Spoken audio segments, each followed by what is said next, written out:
Assalamualaikum warahmatullahi wabarakatuh. Om Swastiastu, Namo Buddhaya, Salam. Bapak Kepala Sekolah ingkang satu hormatan, Bapak Profesor Ibu Guru ingkang satu kula beni adik-adik kelas ingkang kula tresnani.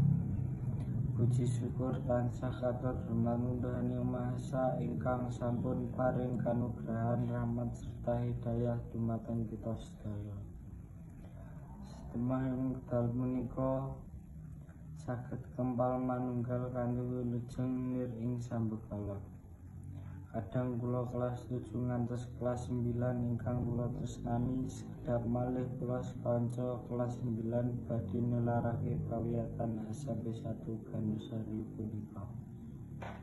Pramila bilih sandhangipun kula srawungan kalian panjenengan sedaya wonten saha tindak tanduk ingkang kirang ngranani ing pengalian panjenengan sedaya, kula sekanca nyuwun agunging pangapunten.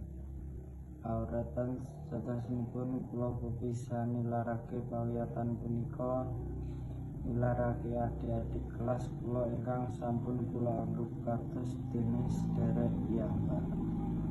Nanging kados pundi malih jer kula panjenengan sedaya nami titah sawentah boten kuwawi menawi Gusti ingkang Maha Kuwasa. Adik-adik kula nderek garing pepenget dumateng panjenengan sedaya. Sedamel kula saking pawiyatan punika pangajap kula adik-adik sageta dados siswa-siswi ingkang tansah mbangun miturut dumateng Bapak saha Ibu guru lan dados murid ingkang pinter saha kreatif.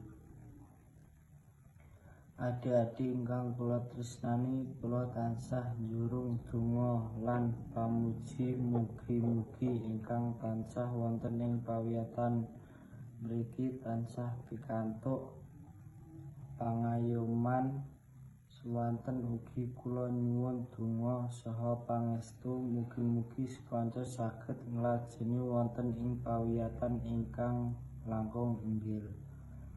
Wasana nami swanten atur kula minangka sesulih rencang-rencang kelas 9 sedaya mbok pilih wonten gelang suling saha benceng cewenging ngatur.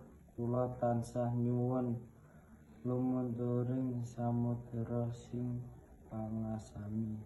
Nuwun. Waalaikumsalam warahmatullahi